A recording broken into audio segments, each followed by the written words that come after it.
Chosen one, God was waiting for you to make this one decision. Now heaven is moving. There is a kind of moment people do not usually talk about, not the dramatic kind, not the movie scene kind, the quieter kind, the moment when something inside you stops agreeing to the old version of your life. The job may still look the same. The room may still look the same. Your daily routine may still look the same. But internally, something has shifted so deeply that you cannot keep living by the same rules you used to follow. That is the decision this message is circling around. Not a performance, not a perfect answer, not a magical formula, a decision. The decision to stop betraying what you already know. Because for a long time, a lot of people are not actually confused. They are just split. Part of them knows what is true. Part of them keeps choosing what is familiar. And the tension between those two parts creates the exhaustion, the restlessness, the strange feeling that life is asking more from you than you have been willing to give. And that is where real change begins. Not when everything becomes clear, when you finally stop negotiating with the truth you have been avoiding. Today, I want to talk about that kind of turning point. The kind that is not loud, but life-changing. The kind that can reshape your identity from the inside out. The kind that often arrives after a season of pressure, silence, confusion, or emotional distance, when you are forced to ask yourself one honest question. What am I still doing out of habit, even though I have outgrown it? Because once that question becomes real, everything starts to move differently. When isolation starts feeling like a mirror, a lot of people think isolation means something went wrong. They think if friends drift, if relationships become distant, if conversations start to feel shallow, if you spend more time alone than you used to, then something must be broken. But sometimes isolation is not punishment. Sometimes it is a mirror. It shows you what happens when the noise falls away and you are left with your own thoughts. It reveals which parts of your life were built on approval, distraction, or staying busy enough not to feel the weight of your own becoming. And that can be uncomfortable. Because in the beginning, solitude does not always feel noble. Sometimes it feels awkward. Sometimes it feels heavy. Sometimes it feels like you're being left behind, while everyone else seems to keep moving in a direction you do not fully relate to anymore. But that season can also be the first place you start hearing yourself clearly. You notice what actually drains you. You notice what conversations leave you empty. You notice how often you were saying yes when your whole body wanted to say no. You notice that some of the identities you wore were not really yours. They were borrowed, adopted, repeated so long that they started to feel like personality instead of survival. This is where a lot of growth begins, not in gaining more, but in seeing more. Seeing that you have changed, seeing that certain environments no longer fit your mind, seeing that your standards are rising, even if your confidence has not fully caught up yet. Seeing that your silence is not emptiness, it is space being made for a more honest life. And that kind of awareness can be unsettling because it removes the comfort of pretending, but it also gives you a chance to become somebody real, not polished, not performative, real. There is a difference. One is approved by the room, the other is aligned with your own conscience. The decision to stop performing for peace. There is a point where many people realize they have been trying to keep peace by editing themselves. They soften opinions that matter to them. They shrink their ambition so nobody feels challenged. They laugh at things they do not find funny. They hold back the truth to avoid being misunderstood. They become easy to be around, but harder to know. And over time, that creates a strange internal fatigue. Because performance is work, it takes energy to keep yourself compressed. It takes energy to stay agreeable when your spirit is asking for honesty. It takes energy to keep living in a way that makes everyone else comfortable while you remain slightly invisible in your own life. The decision that changes everything is often very simple, but not easy. I am no longer going to call self-abandonment peace. That does not mean becoming harsh. It does not mean becoming dramatic. It does not mean turning every relationship into a confrontation. It means learning the difference between kindness and self-erasure. It means understanding that a mature life cannot be built on constant compliance. It means letting your words match your interior truth more often. And once you do that, your life begins to reorganize itself. Some people will adapt to the more honest you, some will not. Some conversations become deeper, some become shorter. Some relationships gain trust, some dissolve. That is not failure, that is alignment. And alignment can feel lonely at first because the old version of you was easier for people to predict, but easier is not always healthier. Familiar is not always faithful to who you are becoming. This is one of the hardest lessons in spiritual and personal growth. The self you are shedding may have been useful once, but useful is not the same as true. At some point, you have to stop calling your coping mechanisms your identity. That decision, the decision to stop performing for peace, is where a lot of real movement begins. Because when you stop over-explaining yourself, you get to see what remains, and what remains is usually more honest than you expected. The weight of delayed integrity. Sometimes people wait for a major sign before they make a major change. They wait until they are sure. They wait until they are sure. They wait until the timing feels perfect. They wait until their emotions line up neatly. They wait until they have no fear left. But transformation does not usually ask for certainty. It asks for integrity. And integrity is simply this: what you know, you live. Not in a perfect way, not in a flawless way, but in a consistent way.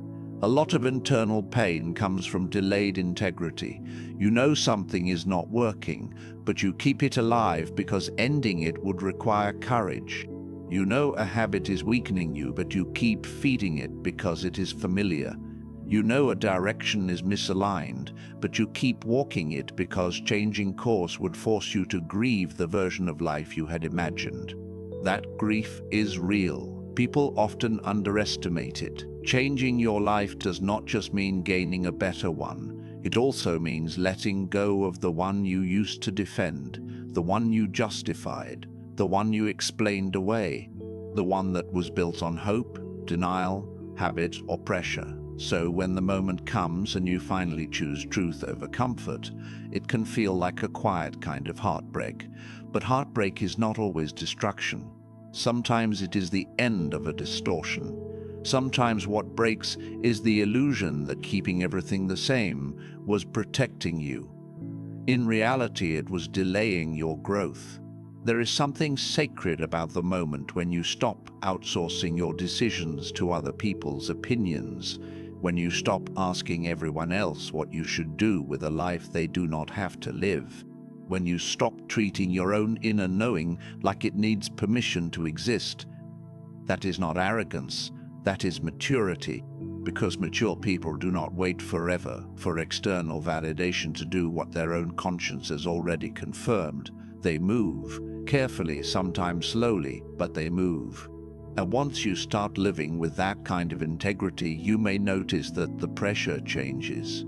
It is not gone, but it becomes cleaner. You are no longer exhausted by pretending not to know what you know. A midpoint reminder for the people who need this conversation. Take a second and really sit with this. If this is landing for you, comment the word clarity. A bull, a bull, a bull. No, in English only. Comment the word clarity below as a personal marker for yourself. And while you are here, like the video and subscribe to Born into Light, because there is a lot more we are building around this kind of grounded spiritual growth. When your old identity starts to feel too small, one of the most confusing parts of growth is this: you can become uncomfortable with the identity that once kept you safe. The version of you that got through hard times may have been the version that stayed quiet, stayed useful, stayed guarded, stayed funny, stayed agreeable, stayed distant, stayed strong for everyone, stayed busy, stayed whatever was necessary to survive. That version was not fake. It was adaptive. It helped you get through something. But adaptation is not the same as wholeness. At some point you begin to outgrow the self that was built for survival, and that is often when life starts feeling strangely misfitting. Things that used to satisfy you stop satisfying you. Conversations that used to entertain you start feeling flat. Goals that used to motivate you start feeling too small. You do not necessarily know what is next, but you know what is no longer enough. That is not a crisis, that is a transition. And transitions can feel like identity loss before they feel like identity gain. Because when the old self starts loosening, there is a gap. You are no longer who you were, but you are not fully comfortable yet with who you are becoming. That in-between place can feel frustrating, unsteady, quiet in a way that makes you face yourself. This is where many people try to rush back into old roles. They go back to the relationship pattern. They go back to the coping habit. They go back to overworking. They go back to being needed. They go back to shrinking. Because shrinkage can feel safer than uncertainty. But the deeper path asks something different. It asks you to tolerate the unknown long enough for your real self to emerge. That does not mean you become someone unrecognizable to everyone else. It means the core of you becomes more coherent. Your values become clearer. Your boundaries become less negotiable. Your priorities become less performative. Your life starts to reflect your inner standards instead of your old fears. And when that happens, it can feel like your spirit is finally catching up to your growth. You no longer need every room to understand you. You no longer need every person to approve your direction. You no longer need every old story to be true just because it was once familiar. That is a profound shift. Not flashy, profound. The quiet power of leaving what diminishes you. A lot of people imagine transformation as adding something, adding confidence, adding purpose, adding money, adding clarity, adding support, adding knowledge. And yes, those things matter. But some of the most important growth comes from subtraction. Leaving what diminishes you is not a small thing. Leaving the conversation that always leaves you feeling smaller. Leaving the habit that steals your focus. Leaving the pattern that makes you doubt yourself. Leaving the environment where your spirit keeps getting dulled. Leaving the version of life that looks acceptable from the outside but quietly drains you from within. That kind of leaving requires a kind of emotional discipline people do not always talk about, because it is one thing to say you are ready for change. It is another thing to actually step away from what is familiar. Sometimes what keeps people stuck is not lack of insight, it is loyalty to what they have already outgrown. And loyalty, when misplaced, becomes a cage. The mind says, but this is what I know. The heart says, but this is not what I need. The body says, I am tired. The deeper self says there is more to your life than endurance. That deeper self does not rush. It does not panic. It does not need to prove anything. It simply keeps inviting you toward more honesty. And one day, if you have been listening carefully enough, you realize that staying where you are is costing more than moving forward would. That realization is powerful because it shifts the question. You stop asking, how do I keep this working? You start asking, why am I still holding this? That question changes everything.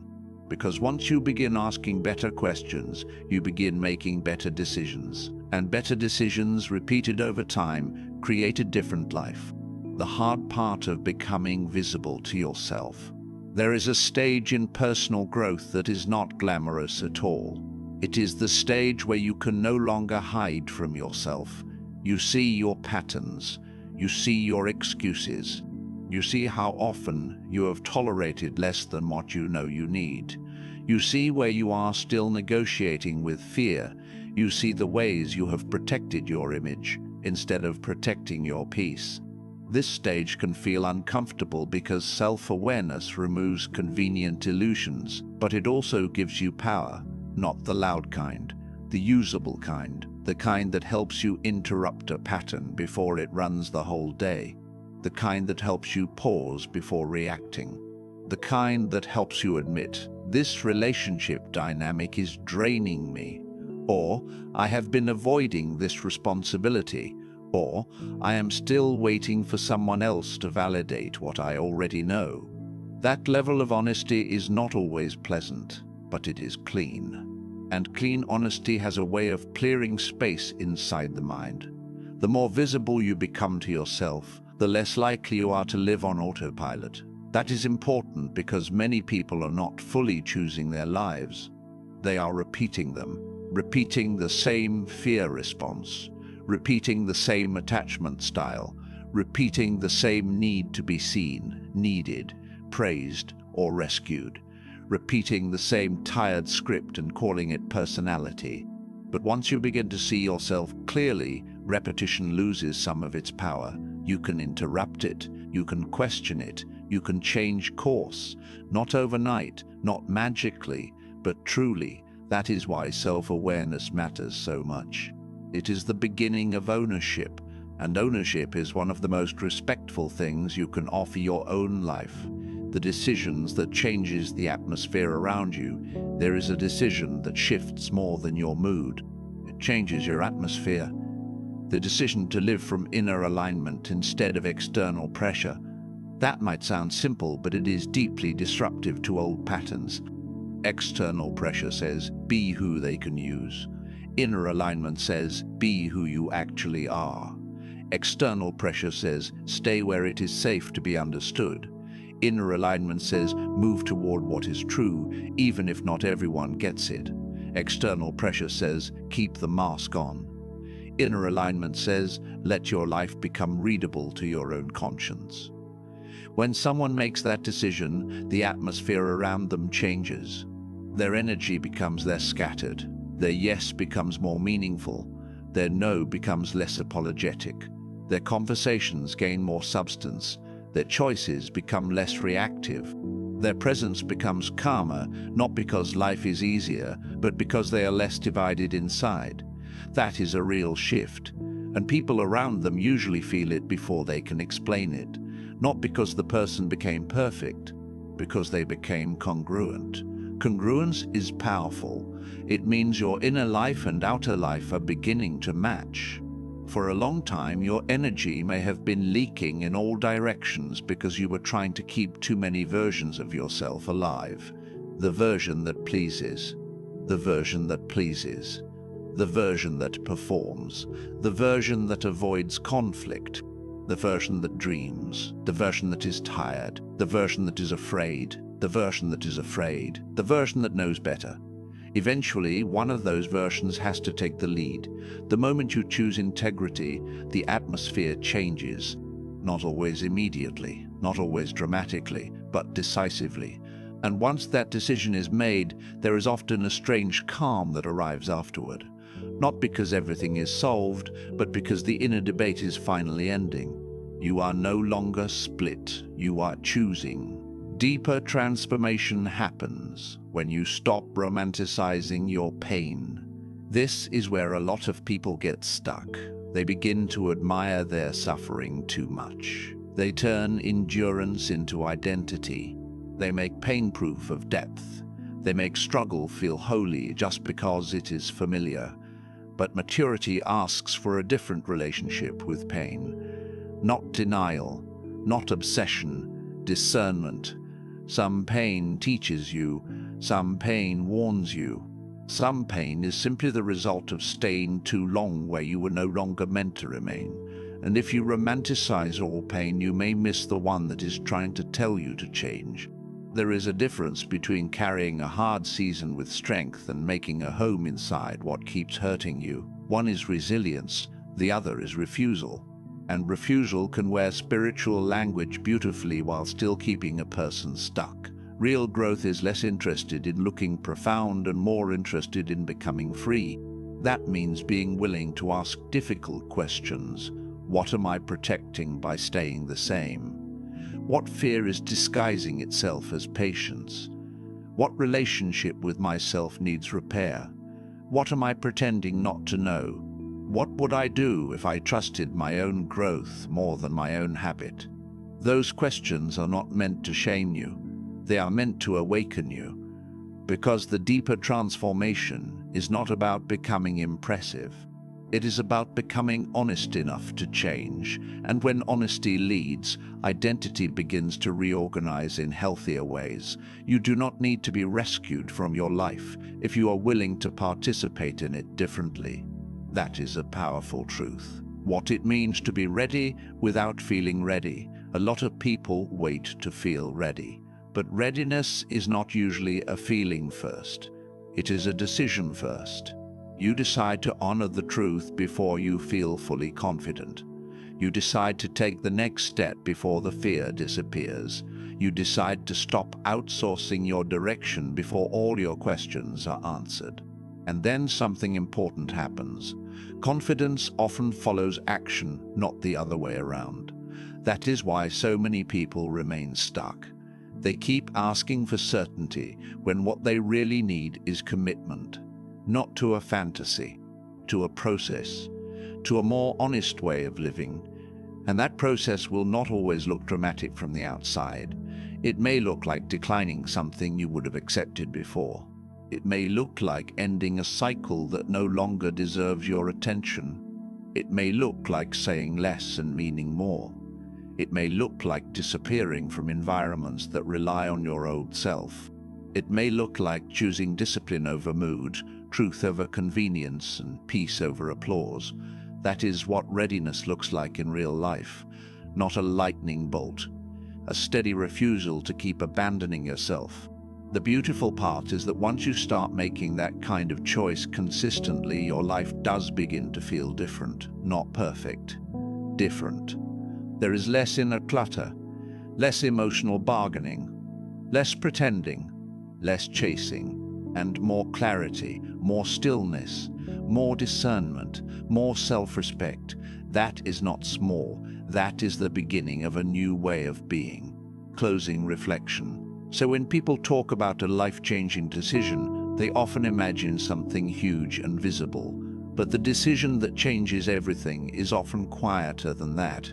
It is the decision to tell the truth, to stop performing, to stop delaying your own integrity, to stop calling survival your personality, to stop keeping what is shrinking you, to stop asking permission from the part of your life that has no authority over your becoming. That kind of decision does not make life easy, it makes life real, and real life has its own kind of power. It may begin with solitude. It may begin with discomfort. It may begin with discomfort. It may begin with the sense that you are outgrowing everything around you. But what it is really doing is bringing you back to yourself, back to clarity, back to maturity, back to discernment, back to a life that reflects your deeper values instead of your old fears. So take a breath and ask yourself honestly, what have I already outgrown? What truth have I been postponing? What would change if I stopped negotiating with my own awareness? You do not need a perfect answer right now. You only need to be willing to hear the question, because once you do, the direction of your life can begin to shift in a way that feels cleaner, steadier, and far more aligned with who you are becoming. And that is how real movement begins, not with spectacle, with truth, with one decision, with the courage to live as though your inner knowing matters. And once that happens, everything starts to reorganize around a more honest version of you.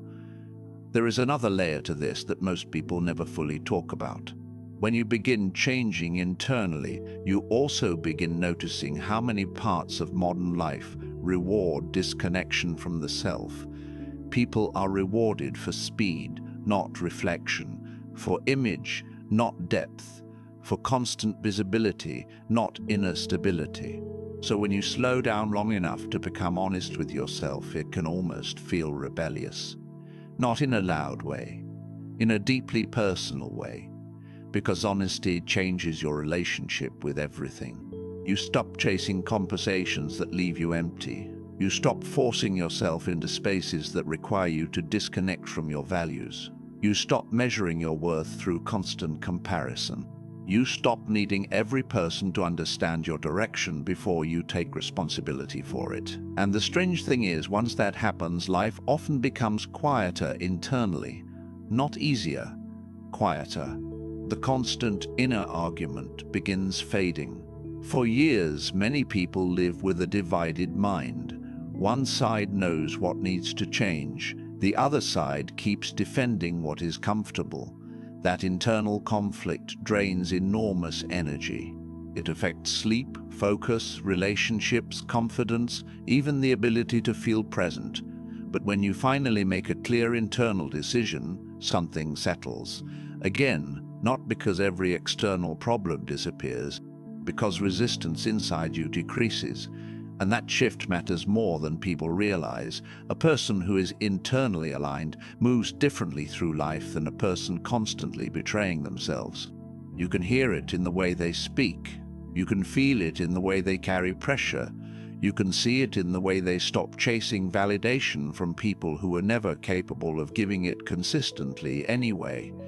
They become less reactive, less desperate, less fragmented. That does not make them emotionally numb, it makes them rooted. And rooted people do not need to announce their growth every 5 minutes. They live it quietly. Their boundaries become clearer without becoming cruel. Their discernment becomes stronger without becoming cynical. Their confidence becomes calmer because it is no longer built on performance. That is real transformation. Not becoming louder, becoming clearer. The moment you realize you cannot return to the old version of yourself, there comes a point where returning backward starts feeling more painful than moving forward uncertainly. That moment changes people, because before that point, the old life still feels emotionally available. You can still imagine going back into the same mindset, the same coping habits, the same cycles, the same emotional patterns. But eventually something shifts. You realize you cannot unknow what you now know. You cannot keep pretending certain things do not affect you. You cannot keep shrinking yourself to maintain old dynamics. You cannot keep abandoning your own growth just to stay emotionally convenient for people who benefited from the smaller version of you. And that realization can create grief, real grief. Because growth is not only about becoming, it is also about separating. Separating from illusions, separating from emotional dependence, separating from outdated identities, separating from environments that once felt like home but now feel restrictive. People do not always prepare you for that part. They talk about transformation like it is endlessly inspiring, but sometimes transformation is deeply uncomfortable because it forces you to release what no longer matches your awareness. And awareness changes everything. Once you become conscious of your patterns, unconscious living becomes harder. You notice the manipulation faster. You notice your emotional triggers faster. You notice where your energy disappears. You notice how certain people only relate to the version of you that lacked boundaries. You notice how often exhaustion came from overextending yourself emotionally. Awareness sharpens your life. But sharpening can feel lonely before it feels empowering, because the clearer you become, the harder it is to participate in what once kept you numb. That is why some seasons of growth feel socially strange. You're not trying to isolate yourself from people. You're trying to reconnect with yourself honestly enough that your relationships stop being built on survival patterns. That takes time. It takes patience. And it takes the willingness to disappoint the expectations attached to your old identity. Why inner peace feels different after real growth. A lot of people confuse comfort with peace, but they are not the same thing. Comfort is familiar. Peace is aligned. You can be comfortable and deeply disconnected from yourself at the same time. You can stay in routines that slowly weaken your spirit simply because they are predictable. Real peace feels different because it does not depend entirely on circumstances. It comes from reducing internal contradiction. When your actions begin matching your values, your nervous system changes. You stop carrying the same mental chaos. You stop replaying the same unresolved internal arguments. You stop feeling the constant friction that comes from saying one thing while living another. And that kind of peace is earned, not purchased, not performed, built. Built through difficult honesty, built through consistent decisions, built through letting go of identities that no longer fit. That is why mature growth often looks quieter than performative growth online. Real growth is not always dramatic. Sometimes it looks like emotional regulation. Sometimes it looks like saying no without guilt. Sometimes it looks like consistency. Sometimes it looks like walking away calmly instead of reacting emotionally. Sometimes it looks like protecting your focus instead of explaining your vision to everybody. That kind of peace has depth because it was developed under pressure. Anyone can feel stable when life is easy. The deeper test is whether you can remain connected to yourself while things are uncertain. That is where integrity becomes visible, not in speeches, in choices. The version of you that emerges after the decision. Once a person truly commits to inner alignment, something subtle but powerful begins happening. Their life becomes less performative and more intentional. They begin choosing relationships differently. They begin protecting their energy differently. They begin speaking to themselves differently. They begin noticing when fear is trying to disguise itself as practicality. They begin valuing depth over appearance. And maybe most importantly, they stop needing constant external confirmation to trust their own growth. That changes everything. Because people who constantly need reassurance often stay trapped in hesitation. Every decision becomes dependent on approval. Every step forward requires consensus. Every instinct gets second-guessed. But eventually, maturity teaches a person something essential. Nobody else can live your inner life for you. Nobody else can feel your convictions for you. Nobody else can carry your responsibility for growth. Nobody else can make your decisions emotionally safe before you take them. At some point, you have to develop a relationship with your own discernment. That relationship becomes stronger every time you act with integrity, even in small moments, especially in small moments, because identity is not built in giant cinematic scenes. It is built through repeated choices. The choice to be honest, the choice to be disciplined, the choice to walk away from what weakens you, the choice to stop numbing yourself, the choice to become emotionally accountable, the choice to protect your mind from constant negativity, the choice to stop waiting for permission to evolve. These choices may seem invisible at first, but over time they reshape a human being completely. Final words. If you have been feeling the tension between who you were and who you are becoming, understand something important. That tension is not always a sign that you are lost. Sometimes it is evidence that growth is already happening underneath the surface. The old identity resists. The deeper self calls forward. And somewhere between those two realities, a new life slowly begins forming. Not instantly, not perfectly, but honestly. So do not underestimate the importance of the decision in front of you, not the dramatic decision, the real one, the decision to stop abandoning your own awareness. Because once you make that shift internally, your life starts organizing itself differently.